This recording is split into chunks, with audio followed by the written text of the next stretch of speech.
நம்ம சிவகார்த்திகேயன் அவர்களுடைய பராசக்தி திரைப்படத்தினுடைய ப்ரொடியூசரான ஆகாஷ் பாஸ்கர் அவர்கள் இப்போ ஒரு இன்டர்வியூ கொடுத்துருக்காரு. ஸோ இந்த இன்டர்வியூ தான் இப்போ சோஷியல் மீடியா முழுக்க வைரலாக போயிட்டுருக்கு. அதுக்கு முக்கியமான காரணம் வந்து பார்த்திங்கன்னா, இவர் இந்த இன்டர்வியூவில் ஜனநாயகன் வர்சஸ் பராசக்தியை பற்றி பேசியிருக்காரு. அது மட்டும் இல்லாமல் பராசக்தி படம் ஃபஸ்ட்டு வந்து ஜனவரி 14th ரிலீஸ் ஆக வேண்டிய பிளானாக இருந்துச்சு. ஸோ ஏன் வந்து ஜனவரி 10th வந்து ப்ரீபோன் பண்ணியிருக்காங்க அப்படிங்கிறதுக்கு ஒரு காரணம் வந்து சொல்லியிருக்காரு. ஸோ இந்த காரணத்தை கேட்கும் போது உண்மையிலே வந்து நம்ம பசங்க தான் சோஷியல் மீடியாவில் தேவையில்லாமல் ரூமர்ஸ்லாம் பரப்பி விட்டாங்களோ அப்படின்னு லைட்டாக தோணுது. பட் நம்ம உள்ள லைட்டாக டீட்டெயிலாக அனலைஸ் பண்ணி பார்த்தா நமக்கு இன்னொரு விஷயமும் தோணுது, அப்படி தான் சொல்லியாகணும். ஸோ இந்த எல்லா விஷயத்தை பற்றி இந்த வீடியோவில் வந்து முக்கியமாக டிஸ்கஸ் பண்ணலாம். அது மட்டும் இல்லாமல் பராசக்தி படத்தில் முக்கியமாக 2 பெரிய ஹீரோஸ் வந்து கேமியோ வந்து பண்ணியிருக்காங்க அப்படிங்கிற அப்டேட் வந்து கொடுத்துருக்காரு. ஸோ அதை பற்றியும், அது மட்டும் இல்லாமல் படத்தோட இன்டர்வல் பிளாக்கை பற்றி ஒரு தரமான அப்டேட் வந்து கொடுத்துருக்காரு. ஸோ இப்படி நிறைய அப்டேட்ஸ் வந்து நமக்கு குமிஞ்சி கிடக்கு அப்படி தான் சொல்லியிருக்கணும். ஸோ இந்த எல்லா அப்டேட்ஸை பற்றின ஒரு டீட்டெயிலான ஒரு டிஸ்கஷன் தான் இந்த வீடியோ வந்து நம்ம பார்க்க போகிறோம். ஸோ ஃபஸ்ட் திங், நம்ம ஆகாஷ் பாஸ்கர் அவர்கள் என்ன சொல்லியிருந்தார் அப்படிங்கிறத பார்த்துக்கலாம். ஸோ இவர் வந்து என்ன சொல்கிறார் அப்படின்னா, இந்த படத்தினுடைய பூஜை வந்து பார்த்திங்கன்னா நாங்கள் 2024 டிசம்பர் மாதம் போட்டோம். நாங்கள் பூஜை போட்டப்போ என்ன பிளான் பண்ணியிருந்தோம்னா, பொங்கலுக்கு வந்து ரிலீஸ் பண்ணலாம் அப்படின்னு. ஸோ அதுக்கப்புறம் நான் நிறைய இன்டர்வியூஸும் கொடுத்துருப்பேன். அந்த இன்டர்வியூவில் வந்து படத்தை பொங்கலுக்கு தான் ரிலீஸ் பண்ணுறோம் அப்படின்னு சொல்லியிருந்தேன். ஸோ அதுக்கப்புறம் நாங்கள் சொன்ன பிளான் படி நாங்கள் படத்தை வந்து பொங்கலுக்கு தான் ரிலீஸ் பண்ணுறோம். ஸோ நாங்கள் வந்து யாரையும் போட்டியாளராக பார்க்கல. ஸோ எங்கள் படம் வருது, அதேமாதிரி இன்னொருத்தவங்களோட படமும் வருது. ஸோ இதை வந்து ஒரு ஹெல்த்தி காம்படிஷனாக தான் பார்க்குறேன். நான் வந்து யாரையும் போட்டியாளராக அப்போலாம் வந்து பார்க்கல அப்படிங்கிறத ஷேர் பண்ணியிருந்தாரு. ஸோ ஷேர் பண்ணிட்டு, ஸோ இதுக்கு முன்னாடி ஒரு 10 வருஷம் முன்னாடி நீங்கள் எடுத்து பார்த்தீங்க அப்படின்னா, தமிழ் சினிமாவில் பொங்கல் அப்படின்னாலே ஒரு 10 படமாச்சு கேரண்டியாக ரிலீஸ் பண்ணிடுவாங்க. ஏன்னா அதுக்கு முக்கியமான ரீசன், பொங்கல்னாலே ஒரு பெரிய ஒரு ஹாலிடே கேப் வந்து இருக்கும். ஸோ ப்ரொடியூசர்ஸ் எல்லோரும் அவங்கவுங்க படத்தை பொங்கலுக்கு ரிலீஸ் பண்ண தான் பார்ப்பாங்க. ஏன்னா பொங்கலுக்கு ரிலீஸ் பண்ணால் ஒரு பெரிய ஒரு ஹாலிடேஸ் வந்து இருக்குது. அந்த டைம் வந்து நம்ம படத்தை ரிலீஸ் பண்ணால் போட்ட காசு எடுக்கலாம் அப்படிங்கிற பிளானில் தான் வந்து ஜென்ரலாக ப்ரொடியூசர்ஸ் வந்து பொங்கல் ரிலீஸ் வந்து பண்ணுவாங்க. ஸோ அந்த டைம்லலாம் பார்த்திங்கன்னா ஒரு 7-8 படம், ஒரு 10 படமாச்சு கேரண்டியாக ரிலீஸ் ஆகிடும்.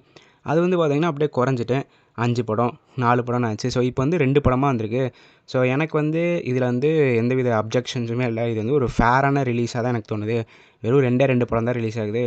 ஸோ எனக்கு வந்து இதில் எந்தவித சந்தேகமும் இல்லை. நாங்கள் பொங்கலுக்கு ரிலீஸ் பண்ணோங்கிற பிளானில் இருந்தோம். ஸோ அதேமாதிரி நாங்கள் பொங்கலுக்கு ரிலீஸ் பண்ணுறோம் அப்படிங்கிறத சொன்னார். ஸோ அது மட்டும் இல்லாமல் ஏன் ஜனவரி 14லேருந்து 10th வந்து ப்ரீபோன் பண்ணிங்க அப்படின்னு கேட்டதுக்கு என்ன சொன்னார் அப்படின்னா, டிஸ்ட்ரிபியூட்டர்ஸ், அது மட்டும் இல்லாமல் ஓவர்சீஸில் இருக்கிற எக்ஸிபியூட்டர்ஸ் எல்லாருமே வந்து இந்த படத்துக்கு ஒரு ஸ்கெடியூல், அதாவது பிளானிங் வந்து எங்களுக்கு ப்ராப்பராக இல்லை. ஏன்னா உங்களுக்கு ஜனநாயகன் வந்து ஜான்வரி 9 ரிலீஸ் ஆகுது.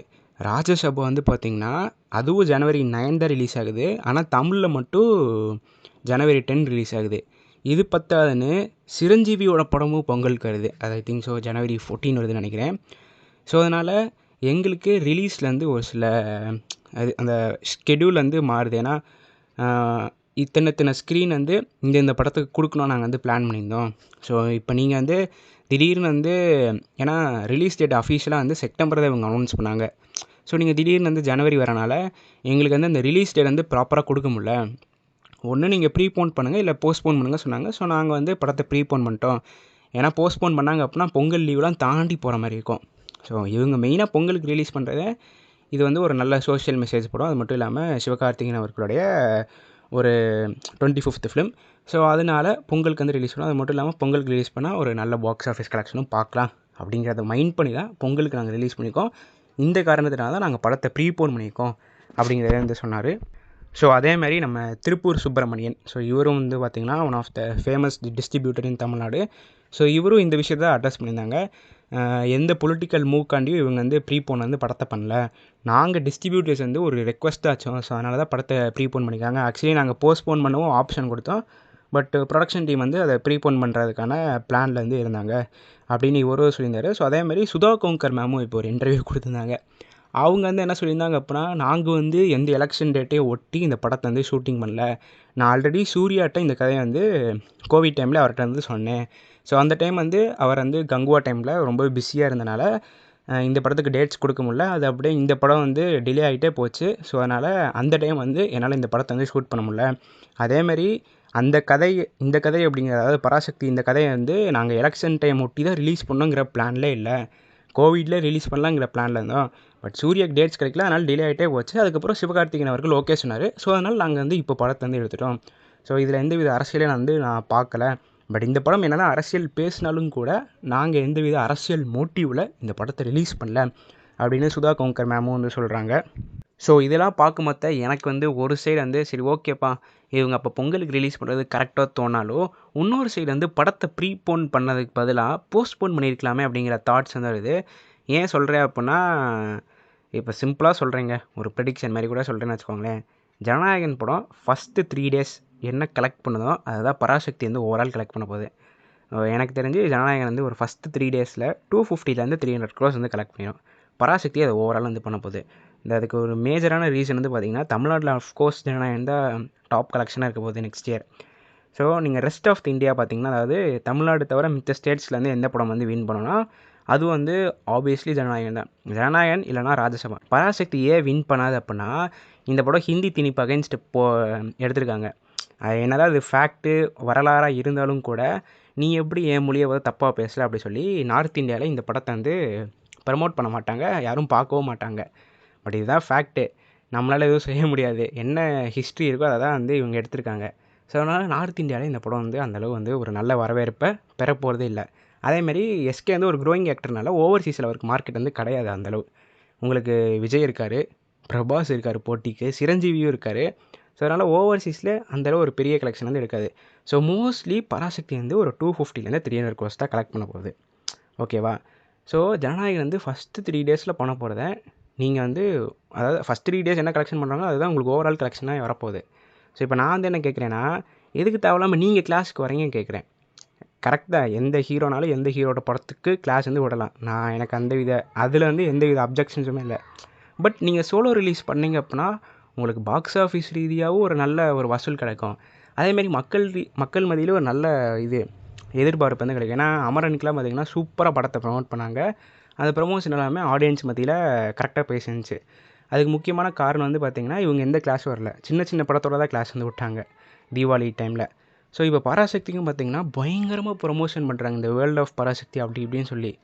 பட் அது வந்து மக்கள் மனசில் வந்து சரியாக போய் சேரலன்னு வந்து நான் நினைக்கிறேன். ஏன்னா ஜனநாயகன் வரனால எல்லோரும் ஜனநாயகன் அந்த அப்டேட் இந்த அப்டேட் ஆடியோ லான்ச் ப்ரமோஷன் ஜனநாயகனுக்கு தான் ஃபஸ்ட் ப்ரியாரிட்டி கொடுக்குறாங்க, அதுக்கப்புறம் தான் பராசக்தி கொடுக்குறாங்க.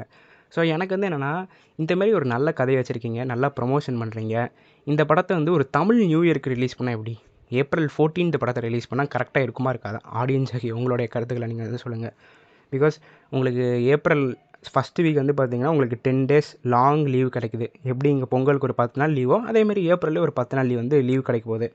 இங்கே வந்து பார்த்திங்கன்னா நீங்கள் ஜனவரி கூட ஃபஸ்ட்டு 10 days தான் லீவு, பொங்கலுக்கு மட்டும் தான் லீவு. அதுக்கப்புறம் வந்து பார்த்திங்கன்னா ஸ்கூல் காலேஜில் ரீஓப்பன் பண்ணிடுவாங்க. ஏப்ரல்லாம் நீங்கள் பார்த்திங்கன்னா ஸ்கூல் காலேஜில் லீவு. ஸோ அதனால் உங்களுக்கு ஒரு பெரிய ஹாலிடேஸ் கிடைக்கும், ஒரு நல்ல சோலோ ரிலீஸ் கிடைக்கும். ஏன் வந்து April 14 ரிலீஸ் பண்ணலாம் தெரில. ஸோ இந்த படம் தமிழ் பற்றை பற்றி தான் பேச போகுது, தமிழ் பற்றை பற்றி தான் இந்த கதையே வந்து இருக்க போகுது. ஸோ அதனால் ஒரு April 14 ரிலீஸ் பண்ண என்ன கரெக்டாக தானே இருக்கும். ஸோ ஏன்னா இவங்க ஷூட்டிங்கே பார்த்திங்கன்னா செப்டம்பர் மாதம் தான் முடித்தாங்க. செப்டம்பர் மாதமே முடித்து விறுவிறுப்பாக first single, second single, third single அது இதுன்னு ரிலீஸ் பண்ணி ரொம்ப பரபரப்பாக ரிலீஸ் பண்ணுறாங்க. April 14 நீங்கள் பொறுமையாக ப்ரமோஷன் பண்ணி படத்தை அழகாக சோலோ ரிலீஸ் பண்ணியிருக்கலாமே அப்படிங்கிறது என்னுடைய தனிப்பட்ட கருத்து. But at the end of the day ஒரு ரிலீஸ் டேட்டை செலக்ட் பண்ணுறது ப்ரொடக்ஷன் டீமோடைய இதுதான்.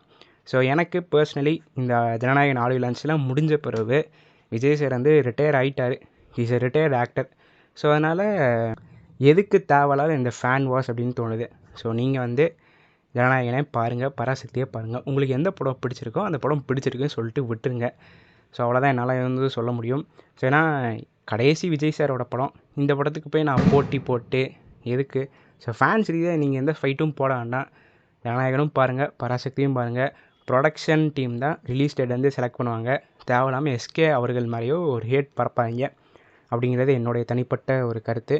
ஸோ ஃபைனலி என்னோடய ஒப்பீனியன் வந்து பார்த்திங்கன்னா, பர்ஸ்னலி எனக்கு வந்து இந்த ஜனநாயகன் ஆடியோ லான்ச்சுக்கு அப்புறமா சீரியஸாக விஜய் சார் வந்து ரிட்டையர் ஆக போகிறார் அப்படின்னு தெரிஞ்சுன்னா, பிகாஸ் இது வரைக்கும் வந்து பார்த்திங்கன்னா ஒரு லாஸ்ட் ஃபிலிம் சொல்ல மற்ற பெருசாக அந்த ஃபீலிங்ஸ் வந்து தெரில. ஸோ இந்த ஜனநாயகன் ஆடியோ லான்ச்சுக்கு அப்புறமா உண்மையிலே இந்த மனுஷன் ரிட்டையர் ஆக போகிறார், சீரியஸ்லி அந்த ரிட்டையர்மெண்ட் ஃபீலிங் வந்து தெரியுது அப்படி தான் சொல்லியாங்க. ஸோ அதனால் நீங்கள் வந்து பொலிட்டிக்கல் ரீதியாக கிளாஸ் விட்றீங்க அப்படிங்கிறது நமக்கு தெரில, அவங்களுக்கு தான் தெரியும். இல்லை நாங்கள் வந்து ஆல்ரெடி பொங்கலுக்கு தான் ரிலீஸ் பண்ணலாங்கிற பிளானில் இருந்த எந்த பொலிட்டிக்கல் விஷயமும் இதில் வந்து கிடையாது, கோஇன்சிடென்ஸாக நடந்துச்சு அப்படின்னா இருக்கட்டும். ஸோ எந்த காரணமாக இருந்துட்டு போகட்டும் அப்படின்னு வந்து நான் வந்து விட்டுட்டு போயிட்டேன். ஸோ அதனால் எனக்கு பர்சனலி வந்து நான் ஜனநாயகனே பார்ப்பேன். பராசக்திக்கு எனக்கு படம் பார்க்க டைம் கிடச்சா பார்ப்பேன். ஸோ ஜனநாயகன் கன்ஃபார்ம் பார்த்துருவேன். பிகாஸ் விஜய் சாரோட லாஸ்ட் ஃபிலிம். இதுக்கப்புறம் அவரை பிக் ஸ்க்ரீன்ஸில் பார்க்க முடியுமாங்கிறது ஒரு கொஸ்டின் மார்க் தான். ஸோ அந்த ரீசனால் ஃபஸ்ட்டு ஜனநாயகன் தான் பார்ப்பேன். ப்ளஸ் அது மட்டும் இல்லாமல் நான் வந்து ஒரு விஜய் சார் ஃபேன். ஸோ அதனால் ஒன் லாஸ்ட் டைம் விஜய் சாரை வந்து ஒரு பிக் ஸ்க்ரீனில் விட்னஸ் பண்ணோம் அப்படின்னு எல்லாருக்குமே ஒரு ஆசை இருக்கும். Not only for Vijay sir fan, ஒரு Ajith sir fan, Suriya sir fan, SK fan, எல்லாருக்குமே வந்து அந்த ஒரு ஒரு திங்க் வந்து இருக்கும். பிகாஸ் 30 இயர்ஸாக வந்து உங்களை என்டர்டெயின் பண்ணியிருக்காருங்கிற மத்தில் ஒரு லாஸ்ட் ஃபிலிம்ங்கிற மத்தில் கண்டிப்பாக எல்லாருக்கும் போய் பார்க்கணுன்னு தான் ஒரு ஆசை இருந்திருக்கும். ஸோ அதனால் எனக்கு வந்து இப்போ என்ன தோணுதுன்னா, ஜனநாயகனையும் போய் பாருங்கள், பராசக்தியையும் போய் பாருங்கள். எஸ்கே மேலே தேவையில்லாமல் ஹேட் வந்து பரப்பாதீங்க. ரிலீஸ் டேட்டை வந்து ப்ரொடக்ஷன் டீம் தான் வந்து டிசைட் பண்ணுவாங்க. ஆல்ரெடி எஸ்கே அண்ட் விஜய் சாரோட பாண்டிங் பற்றி உங்களுக்கு தெரியும். எஸ்கேவும் வந்து பார்த்திங்கன்னா மதராசி ஆடியோ லான்ச்சில் ரொம்ப தெளிவாக சொல்லிட்டாரு, அண்ணன் தான், தம்பி தான். அதேமாதிரி நான் வந்து தளபதியோட பட்டத்துக்கு ஆசைப்பட்டிருந்தேன் அப்படின்னா விஜய் சாரும் துப்பாக்கி வந்து என்கிட்ட கொடுத்துருக்க மாட்டார். அதேமாதிரி நானும் அவர்கிட்ட வந்து துப்பாக்கி வந்து வாங்கியிருக்க மாட்டேன். நான் அப்படி நினைக்கல, அதனால தான் அவர் எனக்கு துப்பாக்கி கொடுத்துருக்காரு அப்படின்னு வந்து சொல்லியிருந்தாரு. ஸோ இவங்க 2 பேருக்குள்ள ஒரு நல்ல பாண்டிங் தான் இருக்குது. ஸோ அதேமாரி பொங்கல் கிளாஸ்னால் எந்த ஹீரோனாலும் யார் கூடனாலும் கிளாஸ் வந்து போட்டுக்கலாம். அதில் எந்த வித அப்ஜெக்ஷன்ஸுமே கிடையாது. ஸோ அதனால் நீங்கள் ஜனநாயகனையும் போய் பாருங்கள், பராசக்தியையும் போய் பாருங்கள், ஜாலியாக பொங்கல் ஹாலிடேஸை என்ஜாய் பண்ணுங்கள் அப்படிங்கிறது தான் என்னுடைய வந்து ஒரு ஃபைனல் ஒப்பீனியனாக இருக்குது. ஸோ எனக்கு தெரிஞ்சு இந்த ஜனநாயகன் பராசக்தி கிளாஸ் வந்து எப்படி இருக்கும் அப்படிங்கிற என்னுடைய ப்ரெடிக்ஷன், என்னோடய பெர்ஸ்பெக்டிவ் வந்து சொல்கிறேன்.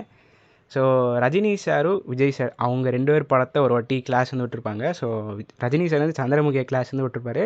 விஜய் சார் வந்து எந்த படத்தை கிளாஸ் விட்டார் அப்படின்னு உங்களுக்கு தெரிஞ்சால் கீழே இருக்கிற கமெண்ட் பாக்ஸில் பதிவு பண்ணி போங்க. ஸோ எத்தனை பேருக்கு தெரியுதுங்கிறத பார்ப்போம்.